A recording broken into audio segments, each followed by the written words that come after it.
Hello. Hello. What's this? A microphone. What am I gonna do with this? You said you would do an interview with me today. I did. Yeah. Can I take this off first? Yes, of course. Thank you.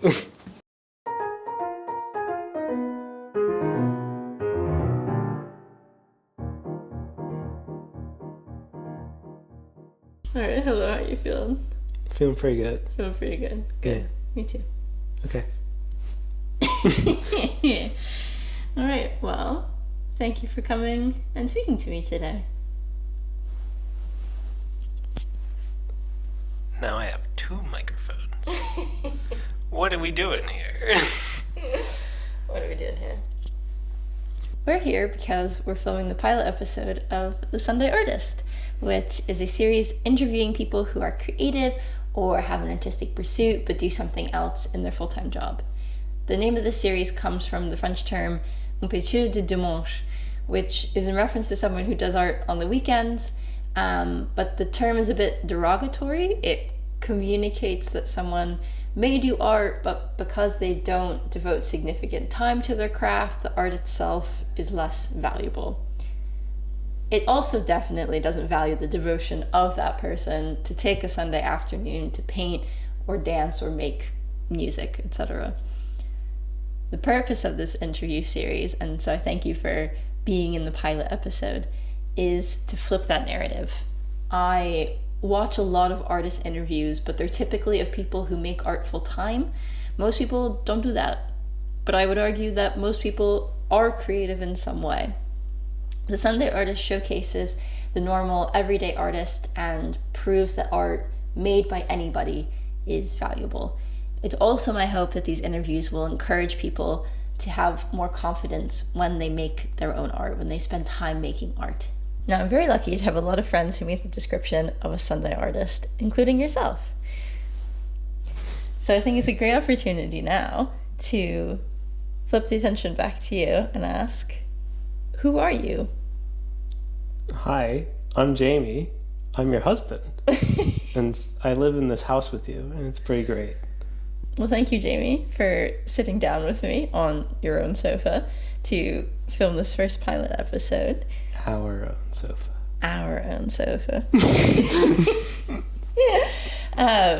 Not to get distracted, but what art do you make? What do you do? Give me a bit of an introduction on yourself. Well, I mean, what art do I make? I make a lot of different kinds of art. And just depending on what your definition of what art is, I make a lot more. So I do play drums and various other instruments in the percussion realm, usually. I can draw. I sometimes paint, but usually I'm not very good at it.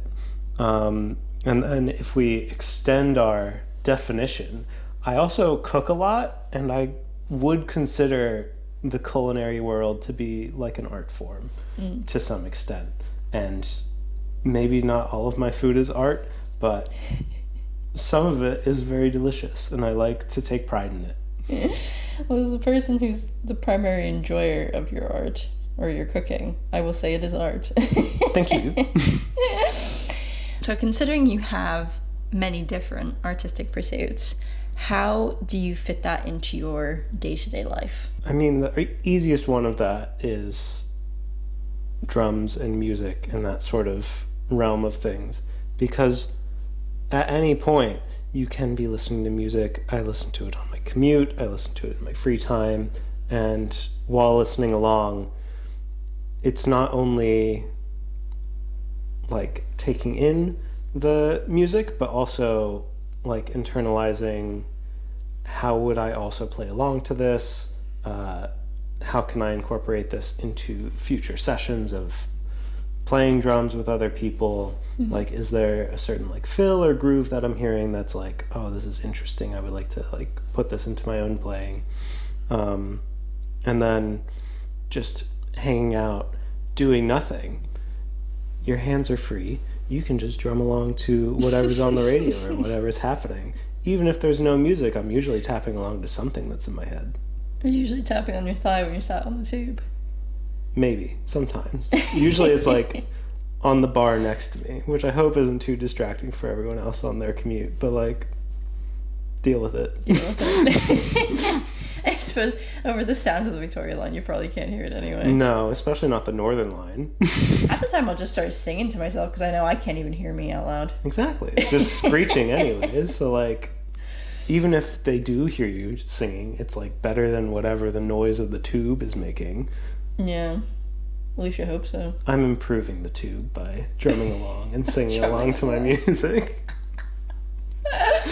I think what we need now is one of those videos where it's like someone will do a drum case to like a television show or something where it'll be like Pepe Sylvia. Pepe Sylvia, this name keeps coming up over and over again every day. Pepe's nails getting said back to me. Pepe Sylvia, Pepe Sylvia. Look at the note. Well, this whole box is Pepe Sylvia.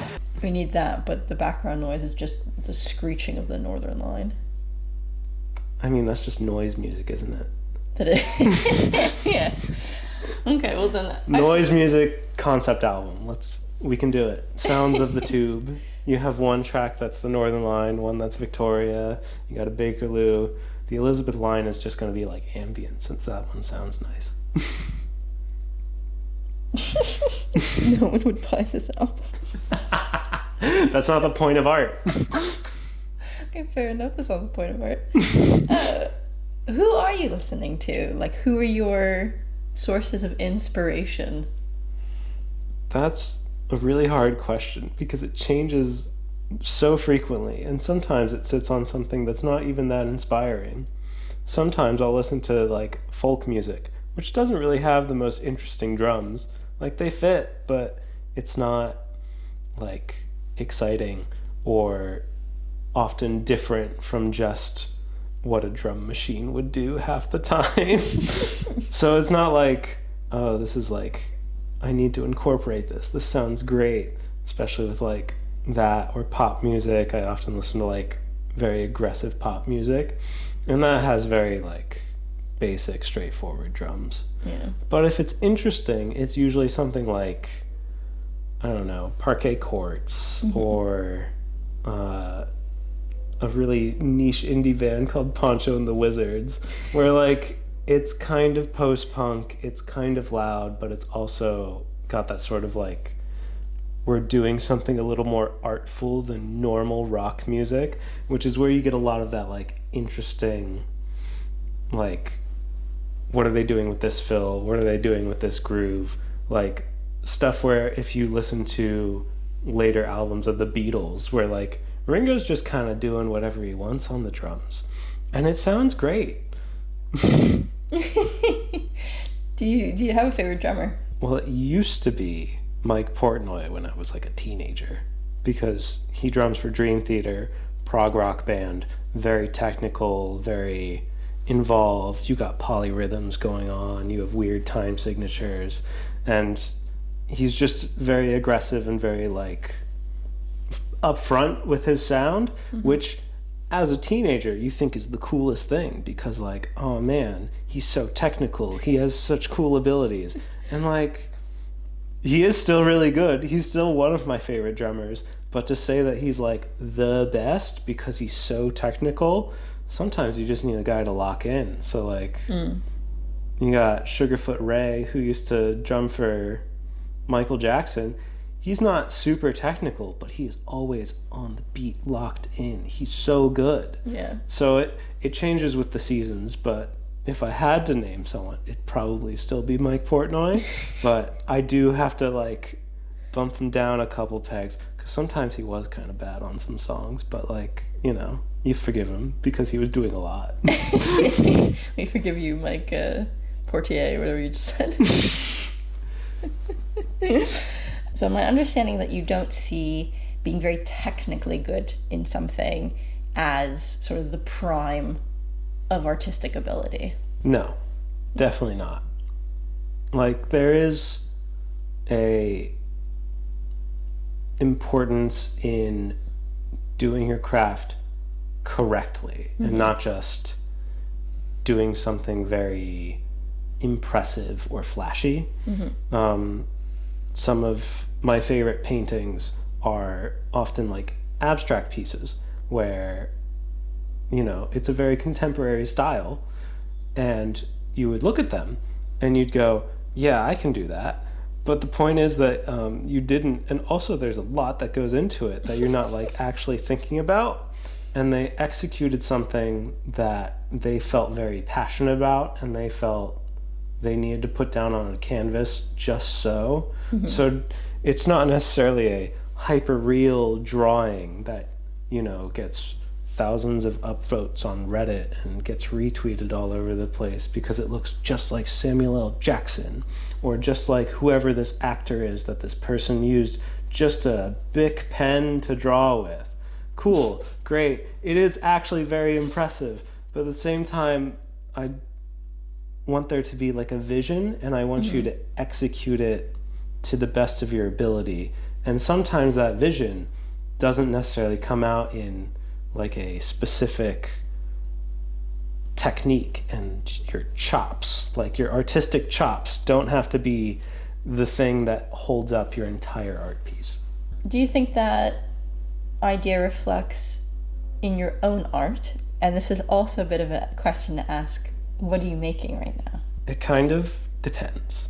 So if we lean it more towards cooking, when I am making food, because I've done it so often and a lot of the times the steps are the same, it is very focused and very deliberate. Everything is done for a reason, and A bit of a science. there's a science to what I'm trying to create, and I am executing it at a level where I want to be happy with the end result, and when I taste it, I want it to be like, yes, this is the best thing I've eaten today. I'm having a great time. I get to feed this to other people, and they're gonna go, this is delicious, and I'll go, I know. Like, I need to prove to myself that I have the cooking skills, but then I also need to execute the most basic things, like making a bechamel, making a cheese sauce that doesn't break into like this oily, sad mess. Yeah. Like, it needs to be correct. So I'm going to be making, well, I just made a lovely chicken tortilla soup. It was delicious. And I made it for a large group of people, and you know, of course you look up a recipe, but then I'm like, okay, I know how to sweat onions. I know how to cook all of this chicken with the correct seasonings. I know what to add. I just need to like get the proportions right, and then, you know, you taste it, you add a little bit of like different seasonings, put a little bit of acidity with some lime juice in there, and then you go, this is perfect, and you serve it to everyone, and it's fantastic. So I'm hearing that, and this is something I think about a lot as well, as someone who, my art, a lot of it is based on technical skill, because that's the kind of art that I really enjoy. But I realize for somebody who they spend, 40 plus hours a week in an office, they can actually devote a lot of time to learning things technically, to then be able to expand on the realm of the possible outside of that. Where do you think there's a balance in that, or is there a balance in that for someone who, say, like, only has a few hours a week to kind of like go into a hobby or a type of craft? So with both drumming and cooking, I got into those when I was either in high school or in uni, so I had a lot more free time. Probably shouldn't have had that much free time in uni, but I made the free time to cook food because it was cheaper than buying takeout every day. And that carried over into now, where now I can just use those skills without having to develop them. Where something that I didn't really do all that often is drawing and a lot of visual art. So sometimes I do jump into that sporadically. Sometimes, we try to do a little bit of an Inktober thing. This year, I think I got through maybe 5-6 days and then went, I'm actually tired and exhausted and I can't do this after work every day. And so I just burnt out immediately and just stopped. But in that time, sometimes it's just a doodle. Sometimes it only takes 15 to 30 minutes of, I want to see what I can do with this. Let me see what my skills allow me to do, where it's less about executing something perfectly and more about exploring inside a space of, I want to try to do something. Let's see what I can actually achieve with my current skill set. And let's try to actually stretch it a little bit and see what we can do. It's sort of pushing the comfort zone kind of thing. Yes. But in like little bits. And with those, it's much more of I'm being a lot more forgiving. Sometimes you draw something, especially if you're doing it in ink. Like, you draw a line and you're like, I don't actually like how that looks. I guess it's just going to be part of the drawing now. Like that now. Oh, well. So, even if you don't have that much time, like you can try to figure out what you can actually do with that time and just try to have fun with it and not take it too seriously.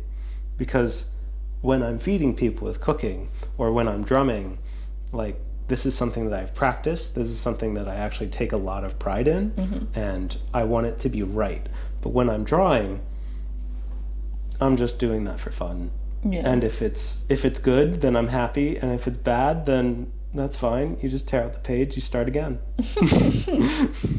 Well, and this might be a bit of a nebulous question, because as you're describing to me, you're sort of the way you enter into different hobbies has a different history behind it, has a different mindset behind it. There's a difference between when you're drawing, and those tend to be usually kind of quicker things that you do, versus when you're drumming, where you have a much longer history of doing that, and so your technical ability is just kind of like there already. How do you feel about creativity as a process, or do you see it more as like an end point? I think there's often an end point that I'm trying to achieve, but it is often more about the process, because I don't necessarily know what that end point looks like at the end of the day. Like, I know I want the music that I'm playing to sound good and to fit what everyone else in the ensemble is trying to create. I know that I want to make food that's delicious and that everyone will enjoy. And I am using the parts of my repertoire and my like toolbox of skills that I've acquired over the years to achieve that endpoint. And it is a process of like feeling out what is the endpoint even supposed to be during that process. Like, it depends who I'm playing with when I'm playing drums, what sort of style I'm going for, what am I accenting, what am I trying to bring out in the various musicians that are around me, and how are they playing, and how does that affect what I'm supposed to be doing at the moment. Like, often what I'm doing is live performances, so we're not looking to make like a set in stone recorded album or something like that, which definitely changes what you're going for. If you're trying to make an actual recording, then I'm assuming the goal is the end point, and there is a process to it, but the goal is more the end point. Where for us, it's more we are playing along with each other, and that end point is just what we arrive at through a bit of like communication with each other and us using all of our skills together to create something that's cohesive and sounds good to an audience. And obviously because it's involving so many people, it's never at any point really going to sound the same. No, and you never want it to sound exactly the same, because then that gets stale, that gets boring. You don't want to hear the same song every week.